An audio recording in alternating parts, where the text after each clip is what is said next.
Hari ini merupakan hari yang cukup bermakna bagi Jun. Hari pertamanya di sekolah elit. Besarnya sekolah ni. Perasaannya bercampur aduk antara teruja, gelisah dan bangga. Pada hari pertama orientasi, Jun berjalan bersendirian di dalam kawasan sekolah melalui lorong pencapaian, terpamer pelbagai piala, pingat dan sijil pencapaian sekolah. Melihat semua kejayaan itu, Jun terpaku dan iri hati terhadap pencapaian mereka. Pada suatu hari, guru kelasnya telah mengadakan kuis mengejut. Jun yakin bahawa dia mampu menjawab soalan kuis itu dengan mudah. Bagaimanapun, sangkaannya meleset. Dia tidak mampu menjawab semua soalan yang diberikan. Pelajar lain yang sudah selesai menjawab kuis dibenarkan keluar untuk bercuti rehat. Satu demi satu mula melangkah keluar sehinggalah hanya tinggal Jun seorang diri di situ. Namun dia enggan meninggalkannya kosong. Dia terus berusaha keras mencari jawapan. Kamu ada masalah untuk menjawab soalan tu? Tidak, cikgu. Saya boleh jawab. Berikan saya sedikit masa lagi. Jun, apa kata kamu berhenti menjawab? Sudah lewat ni.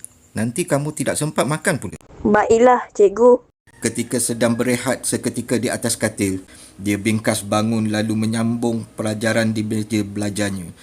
6 jam berlalu, tiba-tiba kepalanya terasa sangat pening. Cecair merah mula menitis dari hidungnya.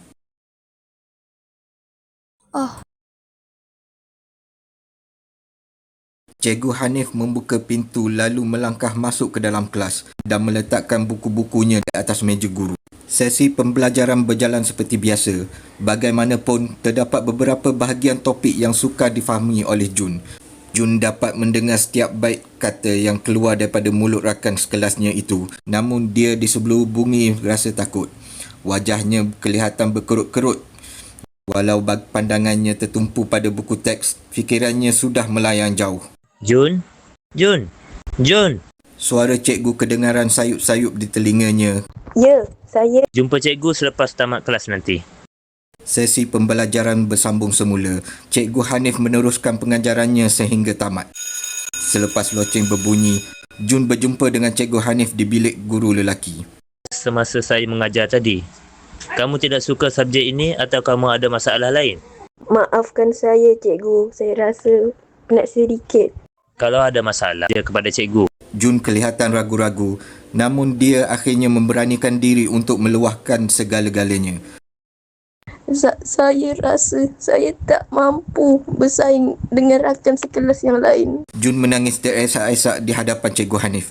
Cikgu Hanif menenangkan Jun biarkan remaja itu melepaskan segala bebanannya. Jun, markah kamu sebenarnya sangat tinggi dalam hampir semua subjek. Kamu perasan atau tidak? Rakan-rakan kamu yang lain hanya mendapat markah tinggi dalam beberapa subjek tertentu saja. Mereka hanya menguasai bidang spesifik, tetapi kamu mampu menguasai kesemuanya dengan seimbang. Kamu patut bangga dengan kelebihan itu, Jun. Baiklah, cikgu. Sejak hari itu, Cikgu Hanif kerap membimbing Jun melalui aktiviti interaktif seperti bekerja kumpulan, pembentangan dan kuis. Pendekatan ini membantu Jun berkomunikasi dengan rakan sekelas dengan lebih baik. Untuk mengurangkan stres dan menjaga emosi Jun agar kekal fokus, Jun menjadi lebih yakin. Prestasinya terus meningkat sehinggalah dia berjaya mendapat tempat pertama di dalam kelas. Pada waktu rehat, Jun sedang menikmati makanannya di pondok sekolah sambil bersembang rancak dengan rakan-rakannya. Tanpa disedari Jun, Cikgu Hanif sedang memerhatikannya dari jauh. Beliau tersenyum puas kerana berjaya membimbing dan mengubah Jun ke arah kehidupan yang lebih positif.